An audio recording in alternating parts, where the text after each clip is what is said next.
Welcome to Midlife Matters. I'm Marie, and each week I'm joined by my friends Julie and Mindy to talk about all the topics keeping women in the middle years up at night. Today we're talking about information overload and how to keep up with the news without losing your mind. Join us as we explore why this topic is important and share tips for setting boundaries and achieving balance. Let's get started. Hi, Julie and Mindy. Hey, Marie. Hey, Julie. Hey, you guys. This week is a big week here in the United States. As we are recording, we are 1 week out from the presidential election. We're recording on a Wednesday, and maybe next Wednesday we will wake up and have the results, or maybe not.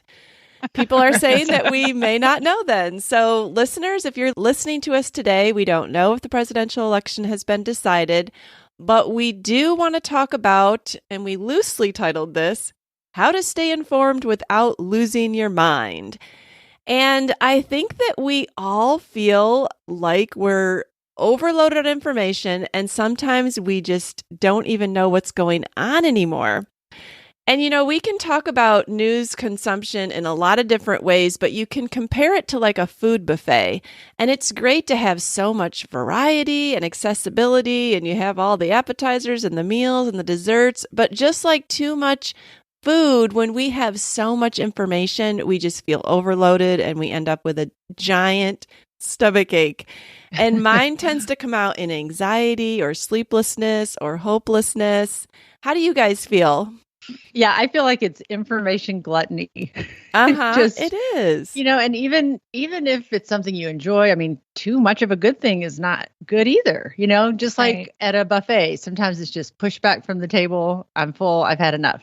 Right. I feel like I'm all or nothing. And so I've had seasons in my life where, and this isn't healthy either, I just want to stick my head in the sand. I'm like, I just don't even want to know. So I won't watch the news. I won't read the news. And that's not good either, though. No. So there's got to be a balance. Right. And, it doesn't matter what side of the aisle you're on. This presidential election year has been full of news. And then we also have all the coronavirus information we've all consumed and everything. It's been, I feel like, 24-hour news since March for sure. And I'm normally not as much of a consumer of news as this, but in 2020, it's like I can barely look away. And I think no matter who you are, you're struggling with that. Well, and you left out all the natural disasters, Marie. Oh, natural disasters. Hurricanes, true. fires, earthquakes. Right. Yes, I know. So for our listeners, they can rest assured that next Wednesday, even if we don't know who the outcome of the presidential election is, Midlife Matters podcast is here to make you smile. Yes, even when we're talking about the news, we do aim to make you smile and feel better at the end of this episode than you do at the start. That's what we hope. Yes, right. Yes. But let's just talk about the news for a minute. Like, how has it changed in our lifetimes? And Julie, you've had the longest lifetime, so why don't you tell us how it's changed for you first? Okay, my first memories of the news are Walter Cronkite coming on at 5 o'clock or 10 o'clock. And that was just the worst hour of my day because it was so boring. Mm-hmm. And, he basically delivered the entire world's news in 30 minutes. It was quick, dry, and to the point. Right. And condensed, though, 30 minutes, and you had it all. Yeah. So that's how I remember the news. And I think I was trying to remember when it first started to become a 24/7 news cycle. So I looked that up, and there were some different theories on that, but a lot of people took it back to the O.J. Simpson murder trial. So, we all remember where we were watching that white Bronco being followed down the highway. Exactly. The police chase, the great police chase. Yeah. Yeah, that really was something where I remember Steve and I watched that. We were pretty newly married, and we watched that at night. And then I remember going to my grandparents the next day who lived a couple hours away, and they had watched it. And then other family members were there and they had watched it. And there was like a big camaraderie feeling that we had all watched the same thing. And I don't know that really happened that much before then. No. Well, and for me, similarly, it was the same way. But then I remember kind of the morning news programs starting to, or at least in my mind, that they became popular. I remember my mom watching Good Morning America. I remember the Today Show. And so then it seemed like there was news sprinkled in with a lot of different, recipes and entertainment and things More like that. entertainment, like. Yes, yes. Yeah. And the most boring part of the Today Show was when they would have like top of the hour. Then they would have that woman come out and do the news. And then once that was over, they'd get to some more lifestyle pieces. I know that my mom would come in and make breakfast during the top of the hour. And then it was time to go back in and see what new home makeover idea we have for today. Right. Right. Another difference I've noticed is today, everything is labeled breaking news, which really bugs me because it doesn't even pique my curiosity anymore. Because when everything's breaking news, nothing is breaking news. The boy who cried wolf, right? Mm-hmm. Yeah. And I think minor news has become major because they have to fill all that time slot. That's it's if you do check in with it several times a day, it's often the very same thing, or they know very little.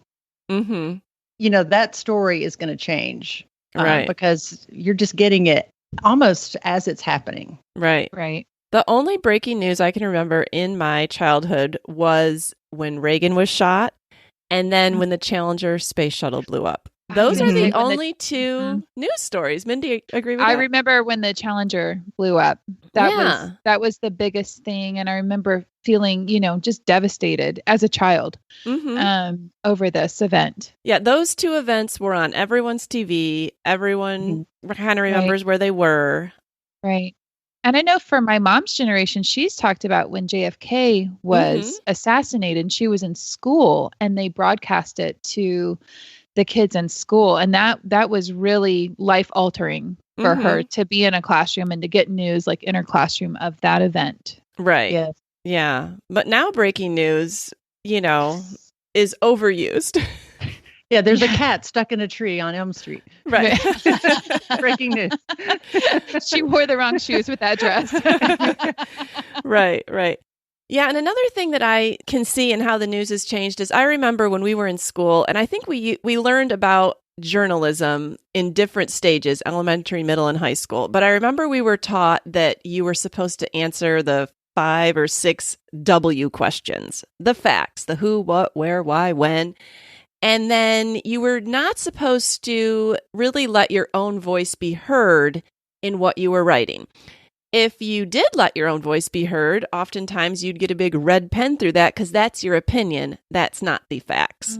Right. And so I think that was my attitude towards what journalism should be. That is how I was taught. And now I feel like journalism is not like that. You can very often tell almost immediately, sometimes even just from the headline, the perspective of this person, what they're going to say, what they think.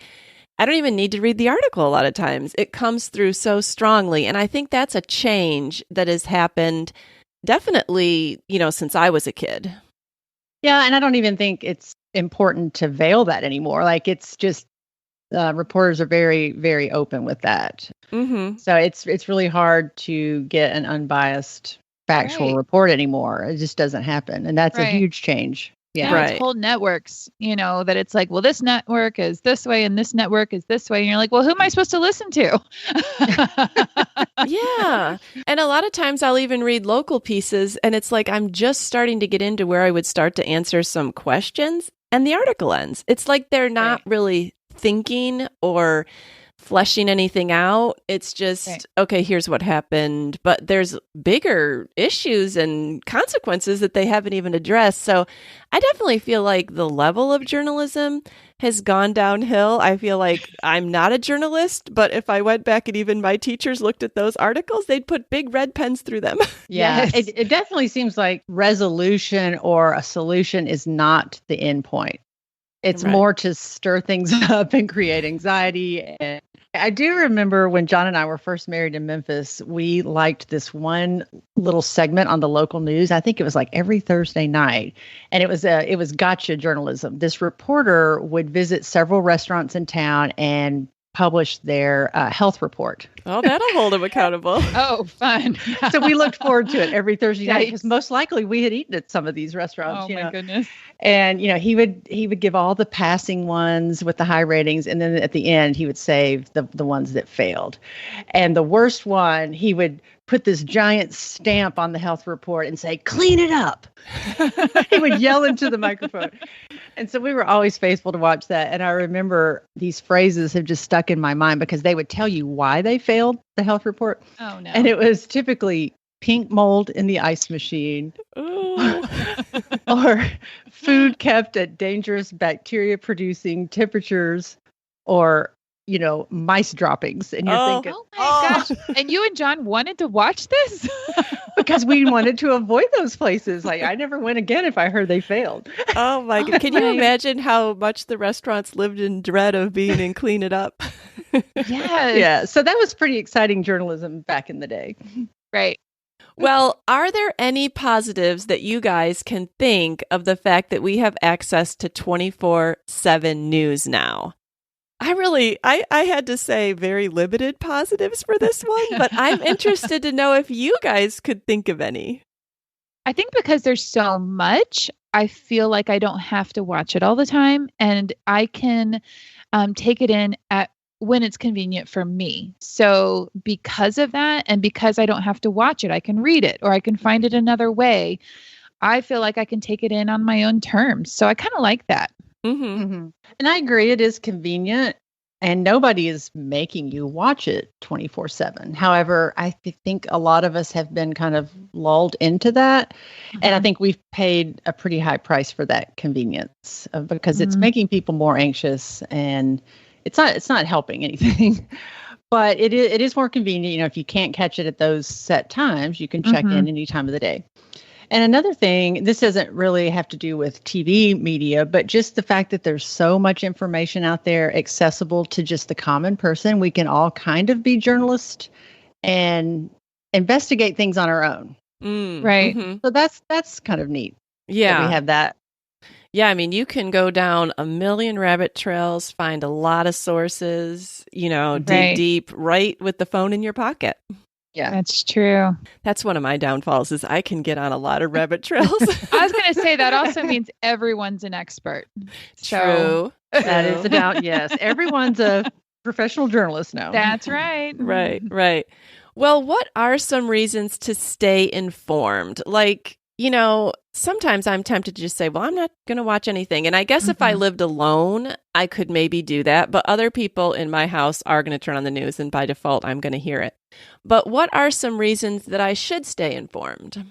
Well, there was certainly a period in my life where, again, I mentioned earlier, I didn't want to watch it. I didn't want to read it. It made me sad. It always made me feel depressed. And I had little kids, and I thought, I just don't have time to feel this way. I got to be a good mom. I got to be there for my husband. And, but after probably a year of feeling that way, I just felt like I didn't know what was going on. I also felt like I had a responsibility that I was missing, that I'm a citizen of the United States, and I need to know what's happening in my country. I need to know what's happening in my world. And I need to be aware of things because hurting people things are going to still happen, whether I know about it or not. And I need to kind of be a part of the world I'm living in. That's true. Yeah, I think that there's a range of reasons to stay informed. Like sometimes I've just been like, I want to be able to have a conversation with this person, or I'm going to this event. I know they're going to be talking about it. I want to know what's going on. I want to be able to have an intelligent conversation. The information that you're getting should inspire you to take some action. And I don't mean like protesting or big actions, just things like maybe it's going to help you form an opinion on how you're going to vote. Or now it's time to call my representative because this legislation's, going through and I have an opinion on it.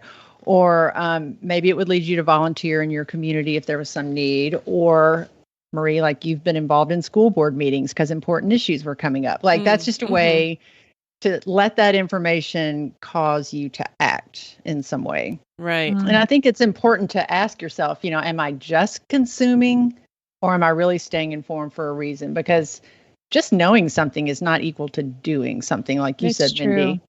if it's just merely consumption, I think that's when it's unhealthy. Kind of back to that food analogy. When you're dieting, you think about how I eat, why I eat, how much I eat. And then we kind of have to do that with the media too. Like sometimes it's just too much and we need to back off. Because I think we all kind of crave knowledge for the future. I was thinking, why do we want to sit in front of that 24/7? Like sometimes we get lulled into that. What is driving that? And I think we all crave to know the future. We want to know what's going to happen. But watching the news rarely makes you feel less anxious or more certain about anything, right? Right. I mean, that knowledge is only good if the future is good. And I don't know that we want to know that. Yeah. I'm chuckling a little bit because you said sometimes we start paying attention to the news because we want to have a conversation with somebody. When I started dating Steve in college, he's very, he loves world events and politics and all that. And I worked the front desk of my dorm, and they would have all these newspapers delivered, and I would be sitting there, basically just signing people in. So I really not doing anything that strenuous. So I started reading some of those newspapers, and I remember one of them was the Wall Street Journal, and I would have never picked up the Wall Street Journal in my entire life. But I thought, well, I want to have something to talk about with him. And, normally I would always go straight for the lifestyle section or the editorials. I love both of those. But I started and once you do start consuming some information and having conversations about it, you can really get excited about the issues and you feel informed. But I just thought that was kind of a funny reason that I did decide to become more informed. Hey, so Steve married you for your political mind. Yes. That's right. Or he was first attracted to you. I would have read news for a cute guy too. Yeah. Well, we talked a little bit about this, Julie. You mentioned that it can become unhealthy. And when does it become unhealthy? When do you start to notice? I know that when it's all I'm thinking about, it's starting to become unhealthy. Like if I don't even want to pick up a book, which I love to read, or if I don't even want to do a hobby, or I don't even want to do anything but research the news, then I've gone off the rails.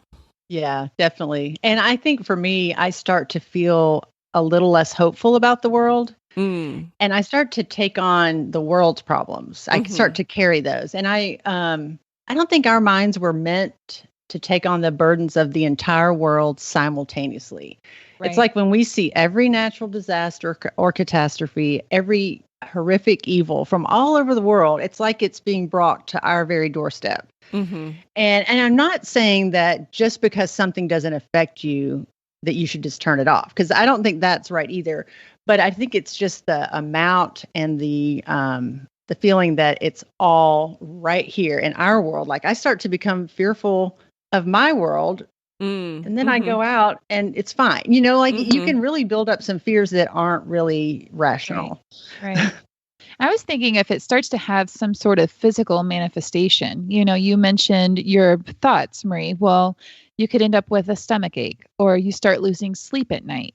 And so, I think that you just take it all in so deeply that you have a hard time balancing all the information coming in with still continuing to live your own life and the things that you need to do that day. So that could just be another wake up call. Like, whoa, right. this is affecting you more than you need to live it.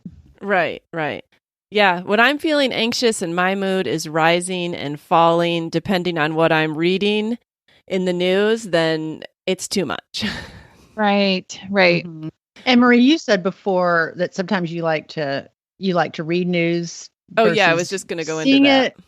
Yeah, and just that seeing some of those visuals. Like I remember one night my family was watching something, and it was just really violent. And seeing violence in a movie is one thing, but seeing it happen to real people, I just had to get up and leave the house. And I remember I went on a long walk, and it just made me sick. Right. I just couldn't do it. I just couldn't stomach it anymore. Well, what are some of the ways that you choose to take in the news? Like, are you more of a reader? Do you like to watch it?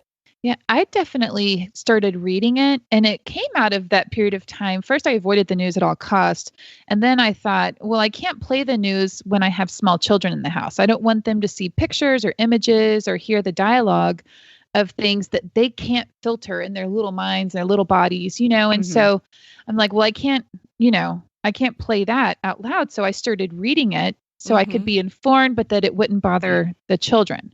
Because I would want to filter what's happening in our world for the children at that, when they're little. Good idea. So I just thought, well, I can't just play it out loud. And so I started reading it, and I like that because it's not as sensationalized, and I feel like I can take in more facts and put my own thoughts on it instead of necessarily hearing how somebody else feels about it. Yeah, I have to read it or look it up on the internet or something. I hate to hear someone's voice with their false concern or their attempted outrage or hype. Like, I'd rather read it for myself. And one of our arguments early in marriage, and it probably would continue to be an argument this day, but Steve's really gotten on board with it, is Steve liked to listen to all those political talk shows in the background while we were getting ready for church. Oh no. And I would become so just hyped, and just it put me in such a bad mood to just even hear their tone of voices, and everything is an emergency and everything is the end of the world, and I can't hear that. And he would be like, that's ridiculous, I should be able to watch this. I can't hear it. So we don't watch those, but just the sound of their voices can throw me over the edge. Yeah. Talk radio, especially. That's kind of like reality TV for me. I can't watch it. It's too much drama. I'm like, no, I can't take that in. But it's nice we all have headphones now. Like if Steve wants to listen to that, he can listen to that, and it won't have to bother you. Yeah. I tend to watch some. I'm okay with watching some of it, but very limited. I choose podcasts that are kind of distilled down. It's not just happening. This podcast that I listen to comes out twice a week, and their tagline is "What happened this week?" And it's 3 hosts, so they're bouncing ideas off of each other, and it's kind of a way to process it instead of just hearing it moment by moment. Like, this is somewhat old news. You know what I mean? Like, it's a day old, so it's old news. But I like that taking that time to process it before you're going to take in more. If you're just sitting there all day listening to it, you have no time to process it. So I like that form. And another thing that I've kind of started to do this summer was to get information from maybe reading a book on a topic. Like, I don't understand economics, or how does healthcare work, or what's up with this, with environmental issues. Like, maybe just read a book on it. Yeah, that's a good idea. And so I did that with some economics things this summer. Yeah. So there's other ways to get information than from the media. Right. Well, and if somebody has written a book on something, the information is probably meant to be lasting longer than the news cycle. So hopefully they've gone in a little bit deeper, explored it a little bit farther, and they can give you a little bit more in-depth answers. The most helpful part of that is you realize that these issues are really, really complex and full of nuance, not just black or white, like the media is presenting you with these 2 options. Like, it's this or this. It's all good, it's all bad, or, the world's going to end tomorrow, or this is going to happen. Like, it's not that way. Those issues are really complicated, and they don't really want you to see it that way, I don't think. Yeah. They want you to pick a side, Right. Mm-hmm. Well, do you guys fact check? I do, on things that make my heart rate rise, or if I think, did that really happen? You're like, I can't believe that person did this, right? But you can quickly type something into Google, and at least it gives you multiple sources, like every time that thing was kind of mentioned or published. And so I feel like I get more balanced approach. Like, I'm not just hearing it from one avenue or another. Like we already said, certain networks have reputations. And I really want to hear kind of both sides. I want to hear the devil's advocate. I want to hear different people talk about it from different points of view or read about it. And so to me, that's kind of how I try to fact check, I guess, instead of like getting angry, like at the drop of a hat over something that I think, should I be that angry? Is it validated? Right. Yeah, I don't fact check unless I'm going to be making a life decision on something. Okay. Most of the time, I don't care to fact check because I'm not going to decide anything on this issue anyways. It's not going to change my opinion one way or the other. But I will fact check things that, oh, this is completely different than what I thought, or let me see, because now I'm going to be doing this based on that. Well, I'm kind of like you, Mindy. If it seems really sensationalized, then now I just totally dismiss it. Like, no, that is not true. That's ridiculous. And I've started to learn like certain things that certain people post. Yeah. Nope, that's, like I don't even have to look into that. And then I've started to pay more attention to sources. Yes. Like, oh, that's not credible. This is more credible. Or, but it is very hard to fact check with statistics. That drives me crazy. It's true. Because you will find whatever you're looking for. Yeah. Yep. So I get really frustrated when it comes to numbers. Well, I think if I'm going to put my name on it, like if I'm going to share it on a social media site, so if that's going to be linked to my name, then I would definitely fact check it because I don't want my name linked with false information. Mm-hmm. Right. Yeah. My kids are kind of like my fact checkers because I'll say something, they'll be like, Mom, that's not even true. Or Mom, it's funny because if you live with other people, they'll kind of fact check you. Oh, yeah. That's true. I heard some good advice that was to go to the most local source. Like if you hear something that happened in Chicago, well, then try to read a paper that's from Chicago. Because often the perspective that's being reported by the national news is really, really different from what is actually happening locally. Okay. And Marie, this kind of made me think back to 2015 when you and I and Steve and John were in Charleston, South Carolina. We were actually there the night of that church massacre. Right. We walked out of a restaurant and the whole street was closed down. We didn't even know what had happened. Mm-hmm. And I thought about how fearful I might have been had I not been in Charleston. And I don't even know how the news portrayed that, but it was a very peaceful, calm evening, and I remember that I don't know, it's just when you're actually in the place, it's often different than what you hear. Yeah, I've noticed that over the years, if I see something reported on that I was actually at, I'm like, was that guy even there? Because that's not how it seemed to me. Yeah. Right. Well, because you're seeing and smelling and hearing and experiencing everything around it, not just that one thing. Mm-hmm. So there's not just a spotlight on one particular scenario. It's like you're still living. Like you guys were still living. You were still doing other things, and it happened. Right. Well, the news certainly reveals no shortage of need in the world. And sometimes we can get a little overwhelmed, but when or how are you motivated to relieve need that you might see on the news? Well, I'm not really sure how to answer this, but I know that I do get overwhelmed when I feel like I can't fix everything or I can't help everybody, so then oftentimes you do nothing. But I just think it's easier to focus on local needs. Like I generally am skeptical about sending donation money to some national fund, relief fund, or international, I don't know if I should be or not, but focusing on local needs. Like in February or March, we had 2 really bad tornadoes here in Nashville. So the news said, hey, we're taking up clothes, a clothes drive. We need toilet paper. We need canned goods. Like that's easy to act on. Or come out with your chainsaws and help clean up. And we know a lot of people that did that. Sure. So I think it's just easier to respond to those kind of needs. And I know that sometimes it's easy to be passionate about certain issues and then say, okay, I'm going to vote along those lines. Like that's how I'm going to help that cause.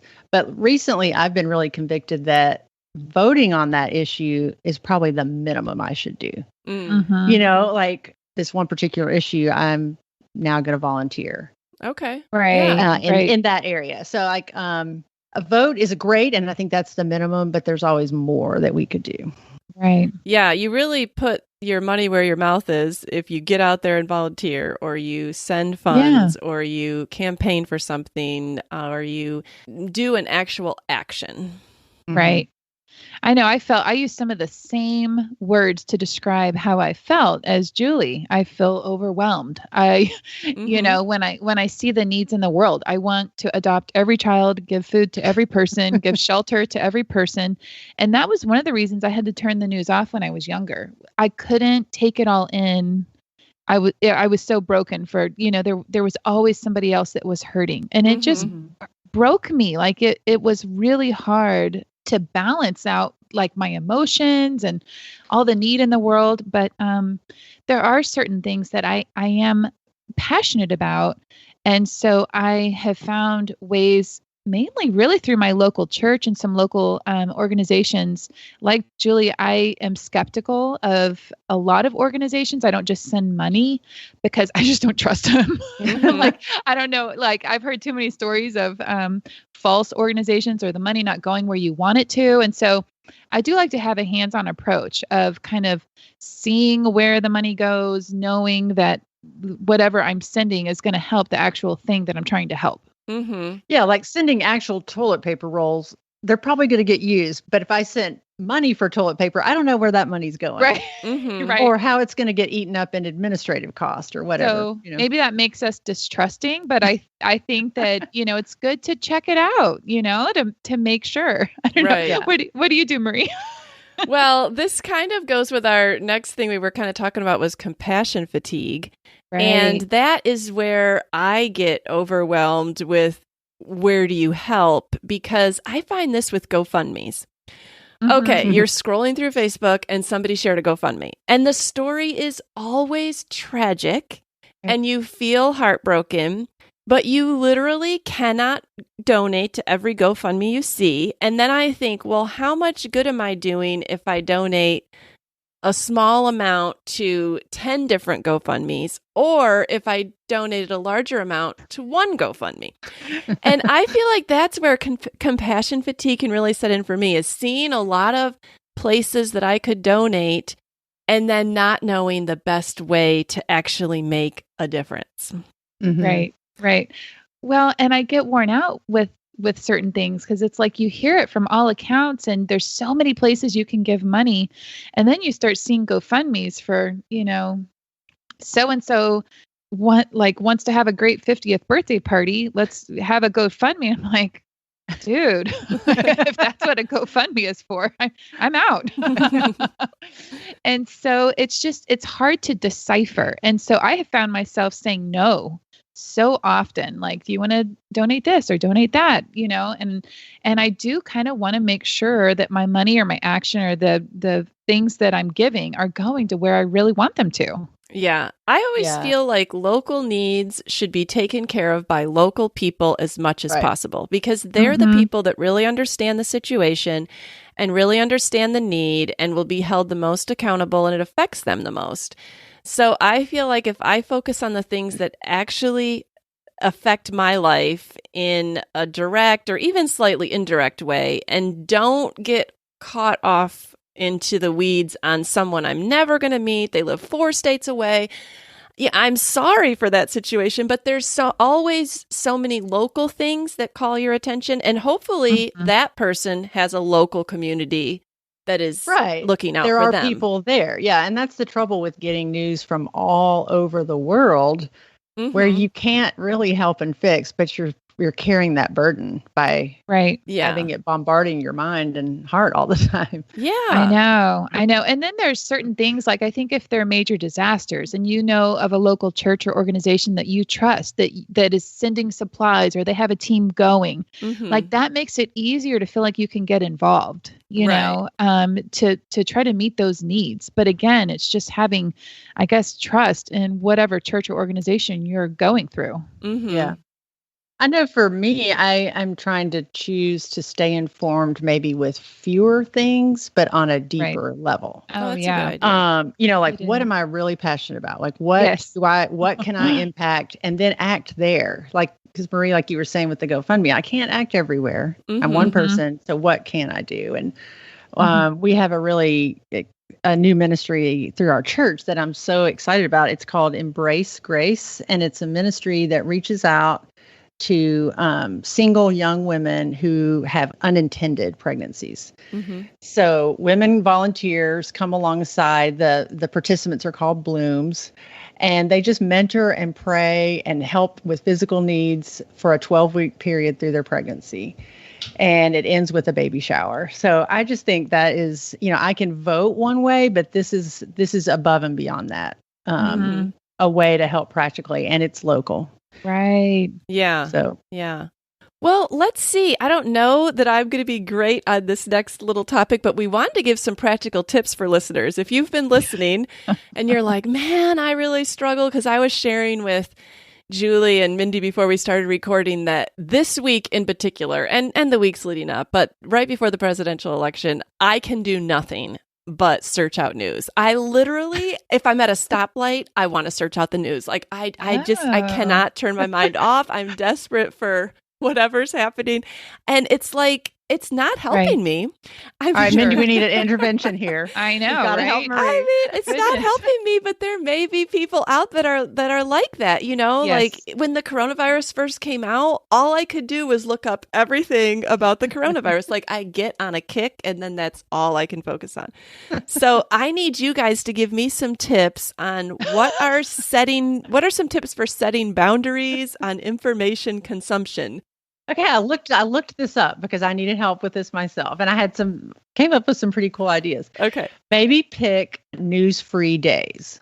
Oh. Okay, I can listen Monday, Wednesday, Friday, but not Tuesday, Thursdays. Or if you're really bad off, pick a day to listen to the news. Like I will only listen on Friday or whatever. Make sure you process it with people, which I'm sure you do, Marie. I do. Talk it over. I'm a verbal processor. Yeah. Or pick a source, so it's not just coming in from everywhere. And my tip that I've already mentioned was that I like the concept of old news, meaning distilled down a day or two after it happened, not breaking news with my podcast that I listen to. Yeah. I'll often do that, not like in a real formal way, Julie, but what I'll often do is just ask like my teenage sons or my daughter or my husband. I'll be like, what do you think about this? And I know they've probably consumed a bunch of it, but they're going to give me some facts, and it's going to be in a safer way for me to hear it than if I just listened to the story myself. Yes, I do that, Marie. I'll ask, especially if it's intensive and I need a break.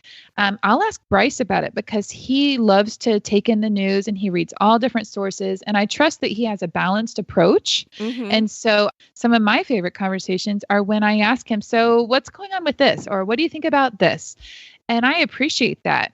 One of the other things that I've noticed is similar to Julie in creating kind of boundary lines is noticing when you listen or read the news and how it affects you. So like I found that I don't want news first thing in the morning and I don't want it late at night. It can't be the first thing I see in the day. I don't want it to be the last thing I see in the day. And so just creating some boundary lines. So maybe if you're not going to do every other day or whatever, you could do maybe in the middle of the day at this time, I will read the news, and then I'm not anymore. So, so you should be able to sleep by the time night comes. Maybe enough life happens that it helps balance what you've taken in. That's a good point. Yeah. I mean, I do not want to watch the news right before I go to bed, for sure. When I was thinking about all of this, just the verse, John 16:33 came to my mind, and I looked it up, and there's just all these different wonderful translations. But the gist of it is, John 16:33 says, I have told you these things so that in me you may have peace. That's in Jesus. In this world you will have trouble, but take heart, I have overcome the world. And so filtering all of this through just the love of Jesus, to know that he has overcome all of the anguish, tragedy, hurtful situations, and just the destruction that we see on a daily basis, to know that Jesus knows. He said, you're going to continue to have trouble, which we all know. The news is never going to get good, right? There's always going to be another problem, but to take heart, he's overcome all of those things. So that was just a verse I wanted to share that hopefully might encourage somebody out there. Right. Sometimes Right, we do that's good. need to reground ourselves in truth and remember that, even the thing that we are the most upset about on the news, in a week or two, we're going to be seeing it from a completely different perspective, or there'll be a completely different way of looking at it, or there'll be something else that comes up. All of the news that, if we went back and watched the news that we were worried about last year at this time, we'd be like, oh, why did I even worry about that? It worked out this way. Or, we didn't Right. even know Corona was coming. Exactly. I know. I love it when I read something from January of 2020. It's so funny. I know. Like, oh, Like, oh, little do we know. pretty sure I went on a cruise last January. What happened after that? But aren't you glad there wasn't a news report in October of last year telling us what 2020 was going to be like? Oh, for Oh, sure. man. Right. One day at a time, ladies. Yes. That's right. Yes. Well, listeners, we hope that you have enjoyed this look into the news, and we would love for you to share your tips with us. Share your Yes. thoughts with us. Email us at midlifematterspodcast@gmail.com, or come and find us on Instagram at Midlife Matters Podcast. But before we go, we definitely want to hear I'm a fan. All right, Mindy, why don't you kick us off? What are you a fan of this week? All right. Well, you're going to be so impressed. I'm actually a fan of a show on Disney Plus. Yes. And so it's not a new show, shocker. Okay. But we went to some friend's house, and my family loves the Marvel movies. And our friend was telling us that there's this website. It shows you how to watch all the Marvel movies and shows in order. And there's like 71 Really? different, yes, media options. So one of the things that we had not seen is called Agent Carter. So Bryce and I have been watching Agent Carter, and it's based on, do you remember Captain America's girlfriend? So set like in the 40s. Okay. And okay, so she was in the Captain America movies, but it's based on her. She is an agent with the SSR. Oh. And like it's old fashioned. There's even the old fashioned kind of lighting, the cars, the wardrobe, but she like kicks butt. And I love it. Like it's so creative, and it has different aspects of the Marvel characters. So like Iron Man's dad is in there. You know what I mean? Oh gosh, what are their names? I've never seen any of them, Mindy, but Oh my goodness. I'm interested in, because I know there are people that love the Marvel Yes. movies. I've just Okay, never so seen any of them. I'm one of them, because I have not watched The Crown. I don't watch shows, but I am really interested in Agent Carter. Well, I love that time period, so maybe I would like it. It is really fascinating. It's a very creatively written show, and it's aesthetically very appealing too. And Oh, well, she that's is good. just, you really like her. You like this character. You're really behind her. Women are definitely overlooked in that era. So she gets away with a lot because she's a woman.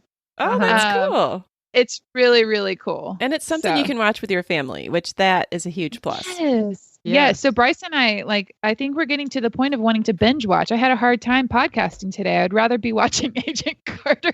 Oh, so it's not is a just new a you. movie. It's an actual like show. Show. Yes. Oh. With episodes. Okay. Yes. Well, I do like a it's show. Tony Stark. I can't believe I forgot that. People have been Yes, like, I can't yes. believe it. So it's Howard Stark. It's his dad that's in it.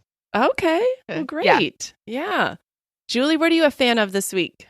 I'm a fan of the podcast that I mentioned earlier. It's called The Editor's Podcast. It is by National Review, so it does lean towards one side of the aisle more than the other. But what I like is it's not affiliated with either party. They are libertarians. And what I like about them is they are very critical of everyone equally. Okay. And they call out people on both sides of the aisle. There's 3 men. One's British. He's my favorite. Mm-hmm. And Nice. they generally have the same worldview, but they never agree on the details, Okay. you know? So I Yeah. like hearing that, and I like hearing them discuss it, and that kind of helps me form my opinion. Yeah. Mhm. What did you say it was called again? The editors, they're actually the 3 editors from the National Review magazine. So Oh, okay. Well, we'll put a link to the Marvel movie and that podcast in our show notes. Okay, I'm a fan of something really old school today. I have had this game. I think since probably almost 20 years, dominoes. Okay. Yeah. Show Mindy and Julie the box.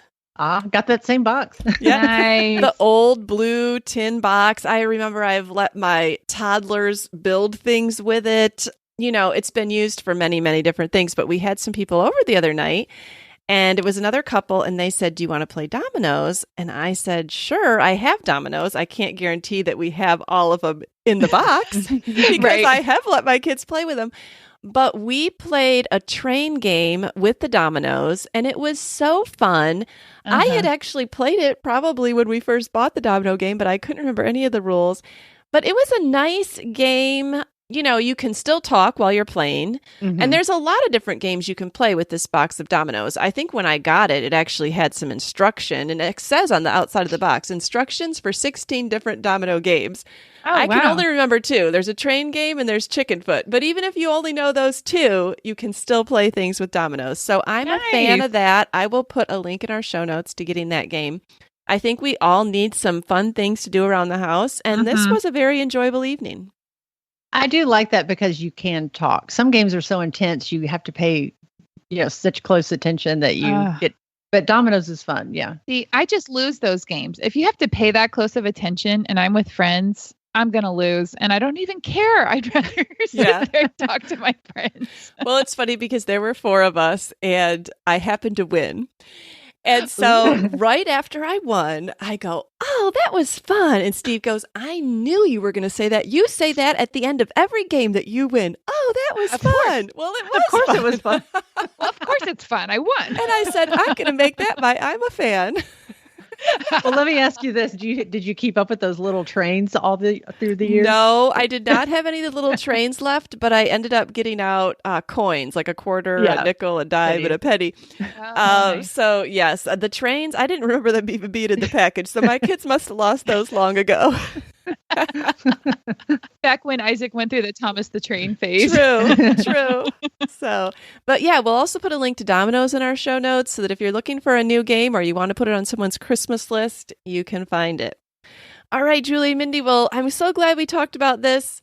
Hopefully, when people are listening to this, they feel more uplifted about the news consumption. I know probably next Wednesday, the day after the election, will also be a heavy day of news consumption for everybody in the United States. Yeah. So take some of our tips to heart, and we hope you guys have a great day. I know I'm feeling better. Okay, yes. Good. All Fun right. to talk about it. We'll talk to you next week. All right. Okay, Bye. We're so happy you joined us today. You can find the show notes for this episode at midlifematterspodcast.com. Also, please tell a friend about the show and help them hit the free subscribe button on their favorite podcast app. Be sure to follow us on Instagram at Midlife Matters Podcast. That's where we post pictures and stories about all the things we talk about in each episode. Thanks for listening, and we'll see you next week.